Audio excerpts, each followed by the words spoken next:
Nunca pensé que viviría para ver este día, para ser honesta.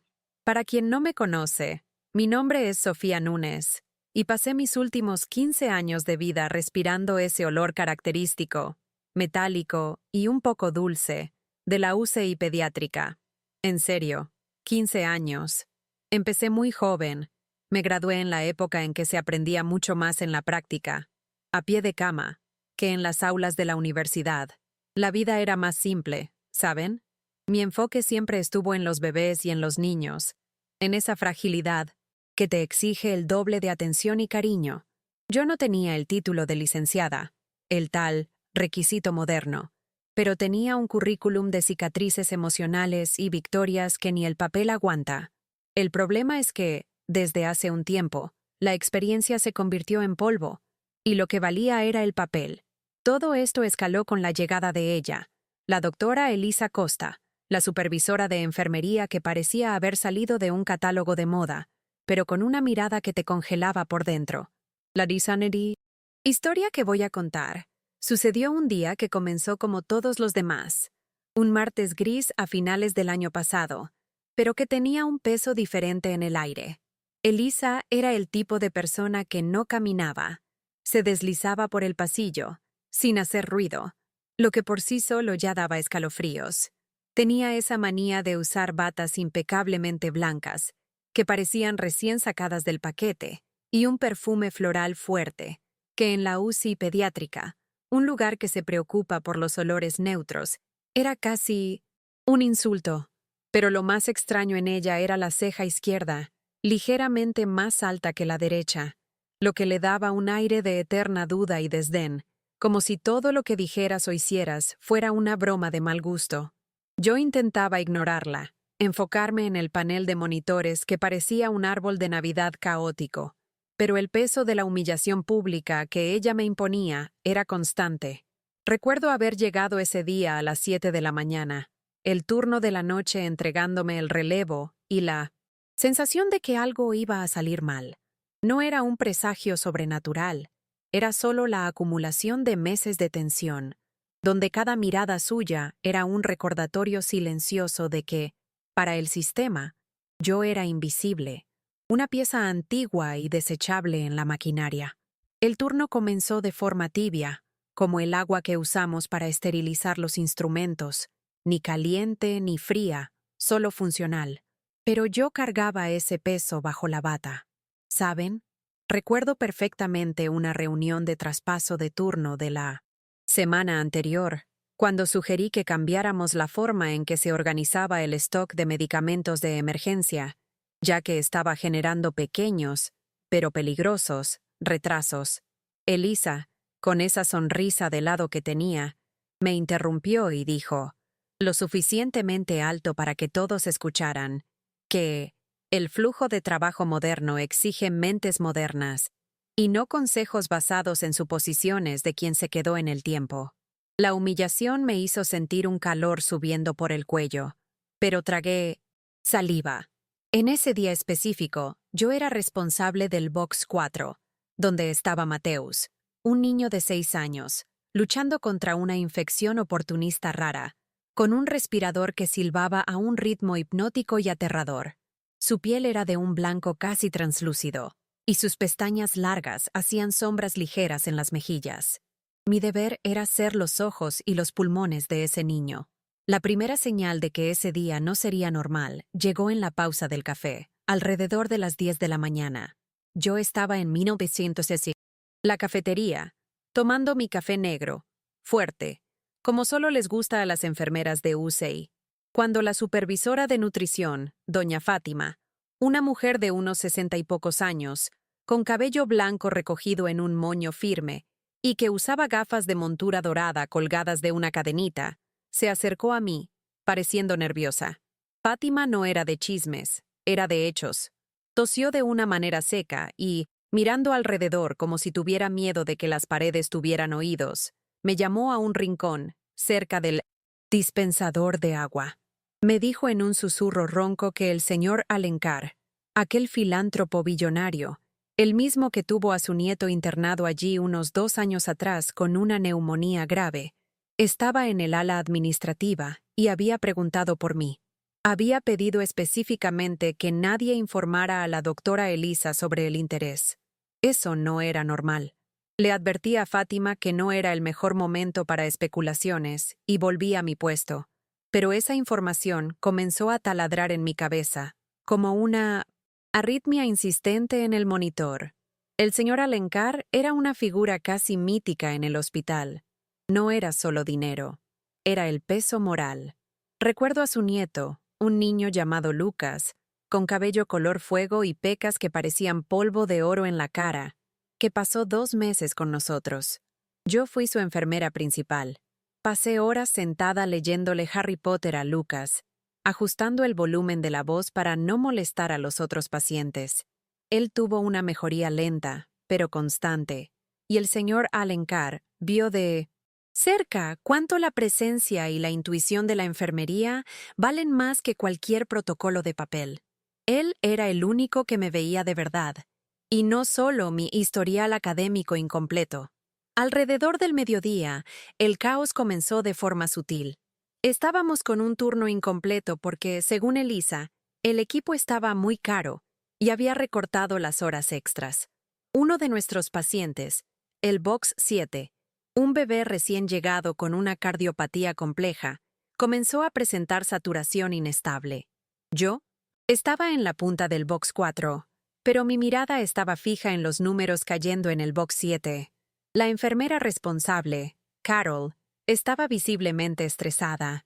Llamó a Elisa, que estaba sentada en el puesto de enfermería revisando hojas de cálculo en la tableta con la pantalla casi pegada a la cara, como si estuviera jugando a un juego adictivo.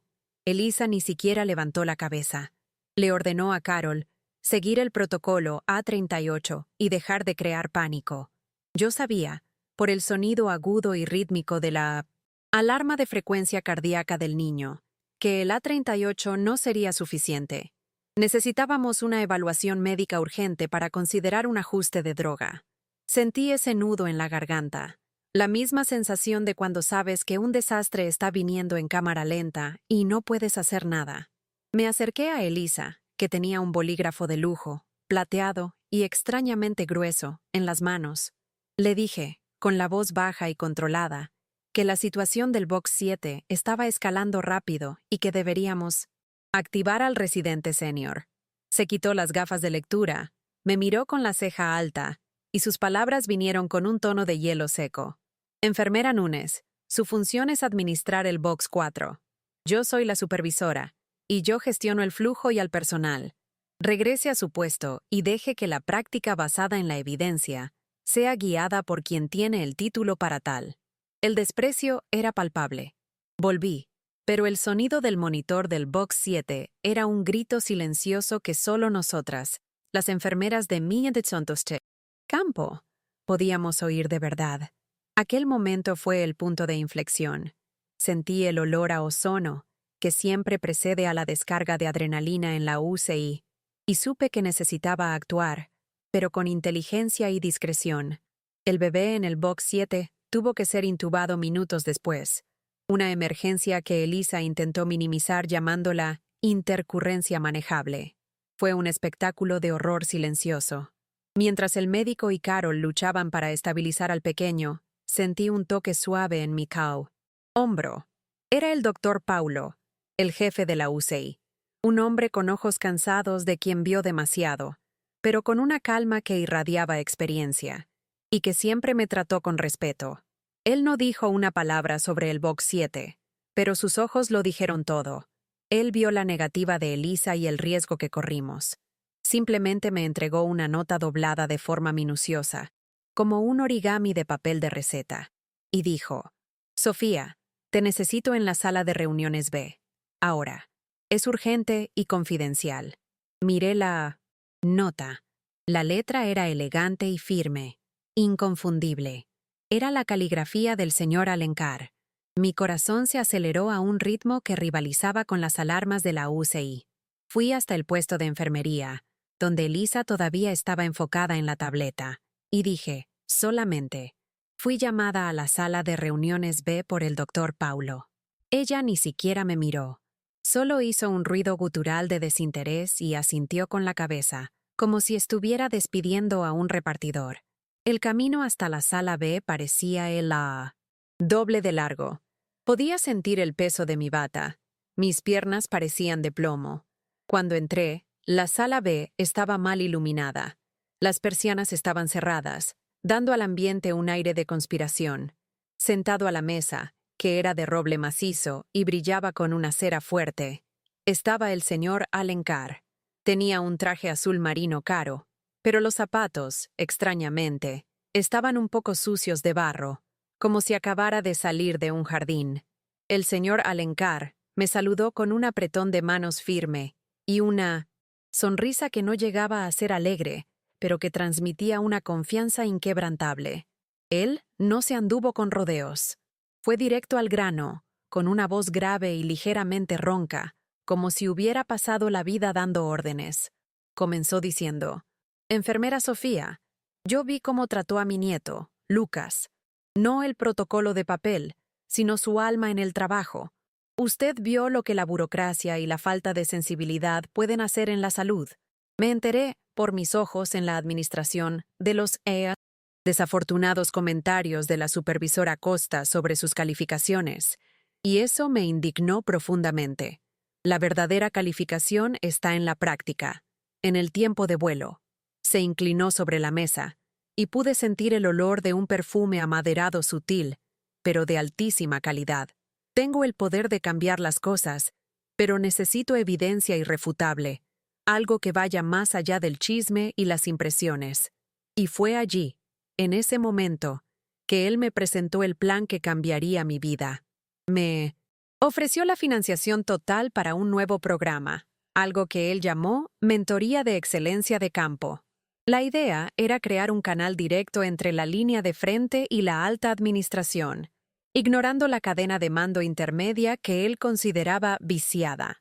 Mi misión, explicó, era aceptar el cargo y durante un año continuar en mi puesto de enfermera asistencial, pero con una tarea adicional: documentar en un diario cifrado, que él me entregaría, cada error, cada omisión y fallo de mi comunicación de Elisa Costa y de otros líderes que estuvieran saboteando el flujo de trabajo y poniendo en riesgo la seguridad de los pacientes y el bienestar del equipo. Quiero detalles que solo usted, con su experiencia, vería, enfatizó. Sentí un escalofrío en el estómago, una mezcla de miedo y una euforia silenciosa de quien está a punto de hacer justicia por su propia mano. No era venganza, era reestructuración. Acepté inmediatamente, pero impuse una condición. Continuaría siendo Sofía Núñez, enfermera del Box 4, por un año más, para que la documentación se hiciera desde dentro, sin levantar sospechas. El señor Alencar sonrió, una sonrisa amplia que iluminó la sala, y me dijo que era exactamente eso lo que esperaba de mí, que la discreción era la clave.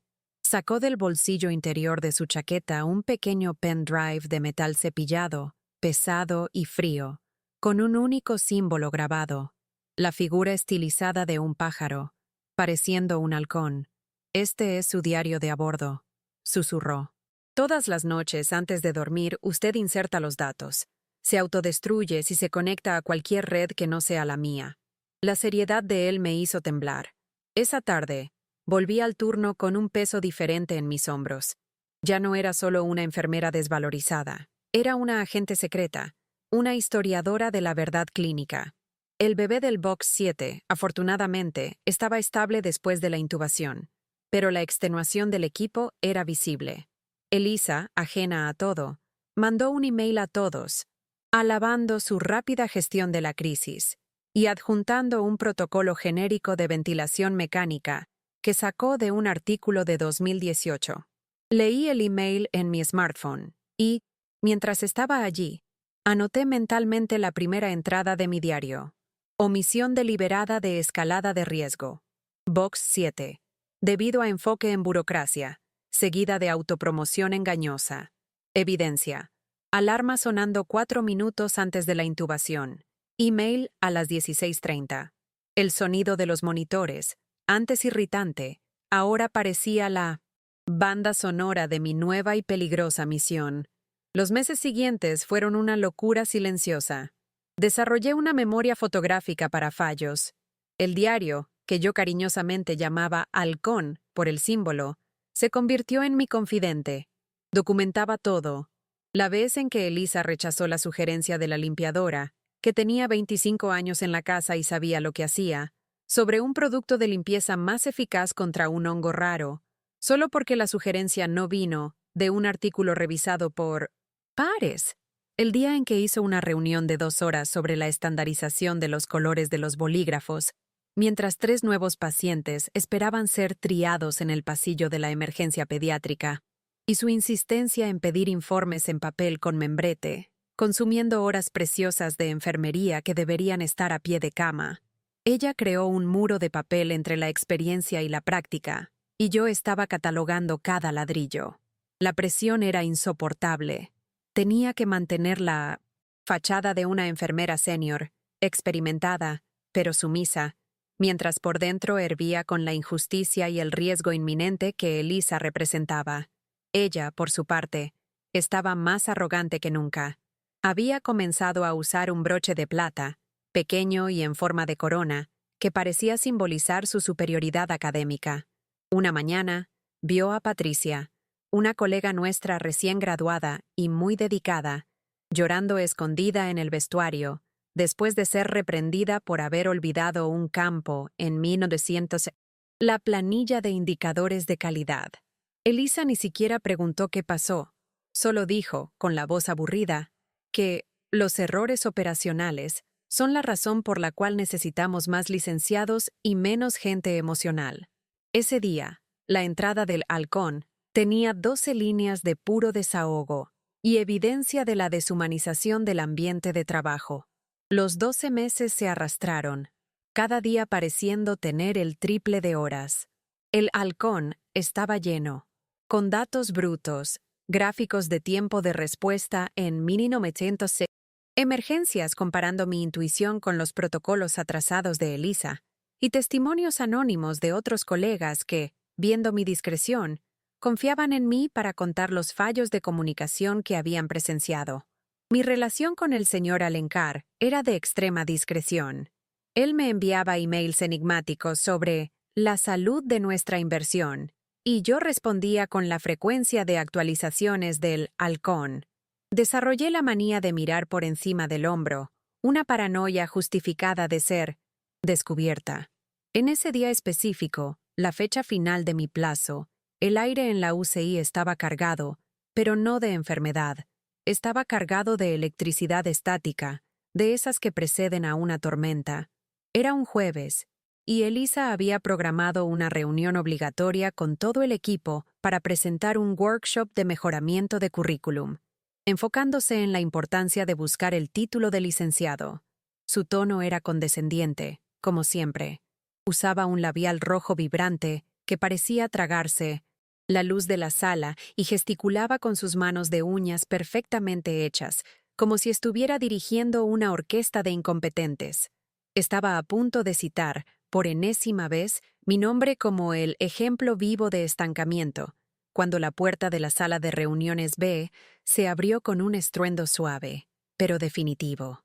No era el doctor Paulo, era el señor Alencar, acompañado de 2 abogados de traje gris plomo, y nada menos que la doctora Elena Bittencourt, la presidenta del Consejo de Administración. Todos dejaron de respirar. El silencio en la sala fue tan denso que se podía oír el zumbido de la lámpara fluorescente en el techo. Elisa fue la primera en reaccionar, con esa sonrisa forzada y rápida que usaba cuando creía que podía halagar a alguien. Se levantó apresuradamente, tirando el bolígrafo de lujo plateado al suelo, que hizo un ruido seco al golpear la alfombra. Se dirigió al señor Alencar con un tono de voz dulzón y profesional. Señor Alencar, ¡qué sorpresa! No sabíamos que el consejo visitaría. Estamos justamente en un entrenamiento crucial sobre la importancia de las credenciales académicas para elevar nuestro estándar de calidad. Me lanzó una mirada rápida de triunfo, insinuando que yo era el motivo de esa discusión sobre credenciales. El señor Alencar Sin embargo, ni siquiera dirigió su mirada a Elisa. Caminó lentamente hasta la cabecera de la mesa, apoyando ambas manos sobre el roble, y observó a todo el equipo con una seriedad casi paternal. La doctora Elena, a su lado, tenía una expresión de piedra, sin emoción. El silencio se extendió por unos segundos agonizantes más, donde sentí que todo mi cuerpo temblaba, y solo pude pensar en mi halcón, escondido en el bolso. Finalmente, el señor Alencar carraspeó, y su voz, ahora alta y clara, resonó por la sala. Me gustaría agradecer la presencia de todos. Esta no es una visita de inspección. Es un comunicado formal del Consejo de Administración. Hizo una pausa dramática y continuó. Durante el último año, estuvimos reevaluando la estructura de liderazgo de enfermería, y el Consejo acordó unánimemente que la prioridad debe volver a aquello que salva vidas, la práctica y la experiencia de campo. El señor Alencar gesticuló hacia la doctora Elena, que dio un paso adelante, con la postura impecable de quien tiene la autoridad. Tenía una carpeta de cuero roja en las manos, que parecía peligrosamente formal. Abrió la carpeta y leyó en voz alta y monótona una resolución. En virtud de un extenso programa de mentoría y documentación de mejores prácticas clínicas realizado en colaboración con el Consejo, anunciamos la creación inmediata de un nuevo cargo de alta dirección, la directora de práctica clínica y mentoría. Mientras pronunciaba cada palabra, sentí un nudo en el estómago. Observé a Elisa, que estaba con el rostro pálido y la frente fruncida, tratando de entender la nomenclatura. Parecía creer que el cargo sería de ella, por ser la supervisora. La doctora Helena entonces hizo una pausa y me miró, directamente, con un ligero, casi imperceptible, asentimiento de cabeza. Este cargo está diseñado para garantizar que el liderazgo de la enfermería no sea meramente burocrático, sino basado en excelencia y vivencia a pie de cama. Finalmente soltó la bomba. Es con gran honor que el Consejo nombra a la enfermera Sofía Núñez para esta función, con efecto inmediato. En ese momento, el aire pareció enrarecido. Sentí un calor subiendo por mi rostro y tuve que agarrarme a la silla para no tambalearme. La sala explotó en un murmullo de sorpresa y cuchicheos, pero yo solo podía fijar la mirada en el rostro de Elisa Costa, que se había descompuesto completamente. El labial rojo parecía ahora una mancha grotesca contra el blanco cadavérico de su piel. Elisa Costa no podía parpadear. Sus ojos estaban desorbitados, fijos en mí, con una mezcla tóxica de incomprensión, ultraje y odio. Era la primera vez que yo la veía perder su compostura impecable. Parecía un robot con un fusible quemado.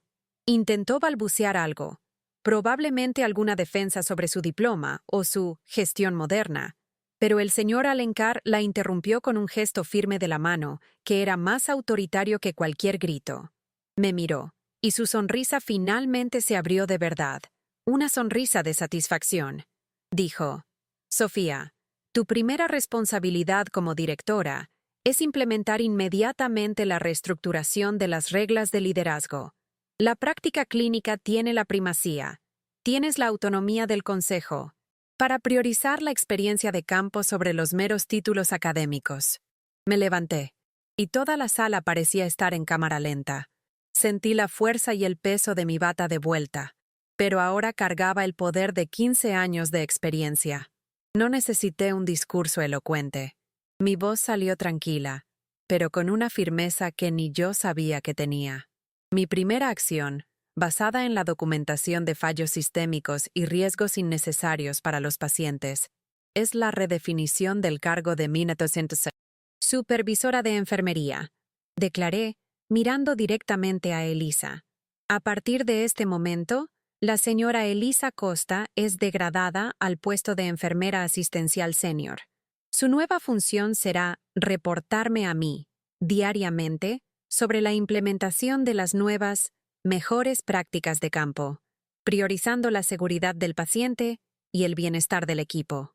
El silencio volvió, pero esta vez era de asombro reverente. Ese shock se esparció como una onda. Elisa se tambaleó hacia atrás, las manos, apretando el borde de la mesa.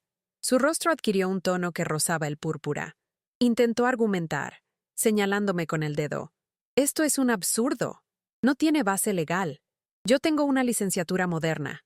Los abogados de traje gris plomo actuaron instantáneamente.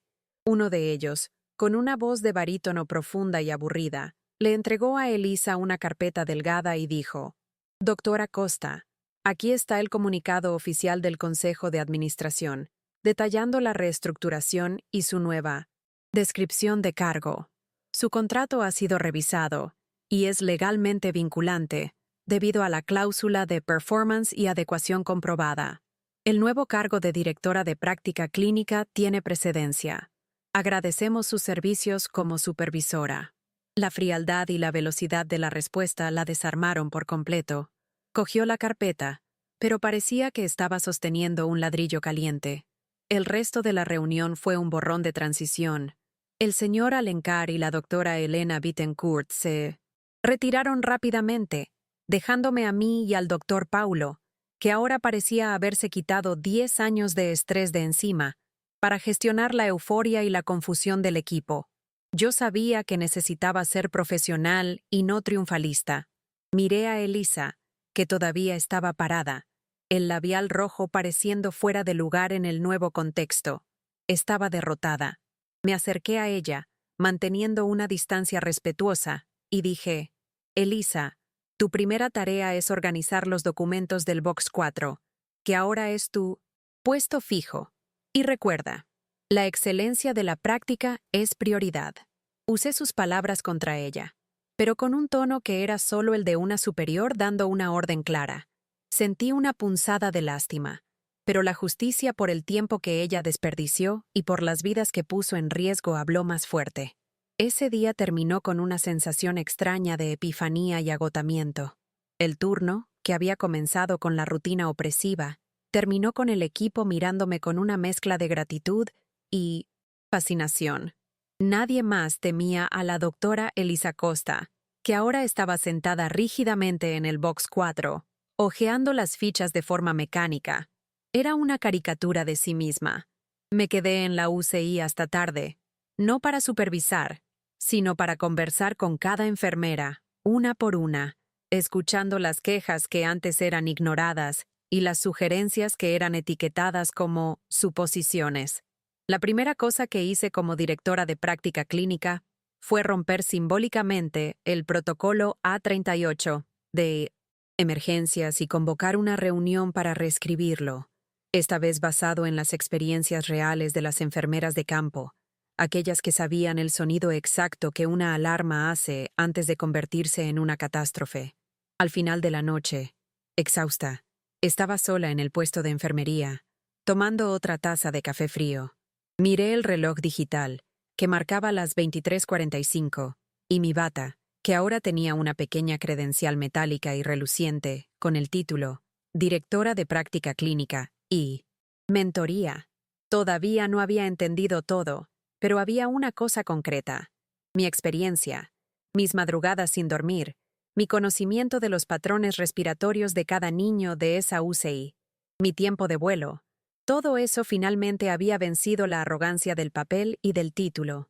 Ese día, el día en que el horror de la burocracia culminó en la justicia silenciosa, probó que la intuición de quien está a pie de cama es, muchas veces, el algoritmo más sofisticado. El desenlace de la situación no fue un cuento de hadas donde la villana se redime. Elisa Costa nunca me pidió disculpas. Permaneció en el puesto de enfermera asistencial senior, ejecutando sus tareas con una precisión robótica, pero el brillo de superioridad se había esfumado. Se convirtió en la prueba viva de que el conocimiento sin sabiduría y la autoridad sin empatía están vacíos. Ella me reportaba diariamente, como fue ordenado.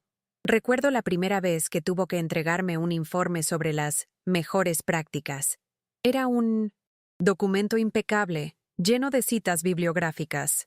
Miré el papel, sonreí levemente y le dije que estaba bien, pero que quería que añadiera una sección sobre la importancia de escuchar al equipo de limpieza sobre las cuestiones de higiene.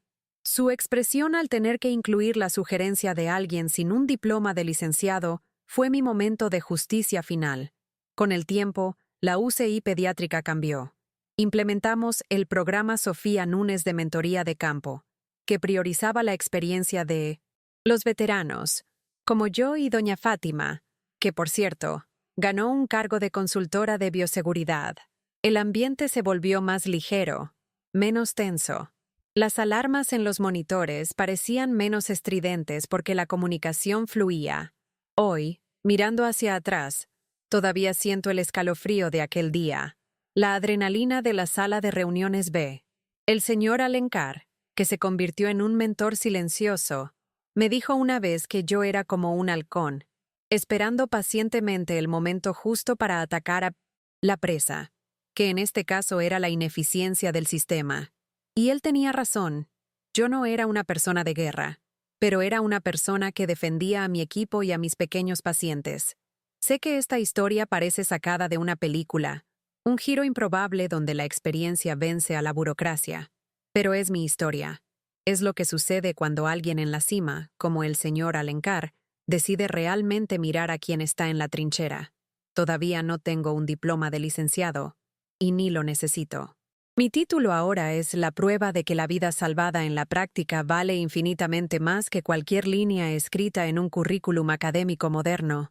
Y todas las mañanas, cuando llego a la UCI, el Box 4 está allí, y la enfermera Elisa Costa, con su bata impecable, me da el informe, y la satisfacción de haber restaurado la humanidad en ese lugar es mi verdadera recompensa.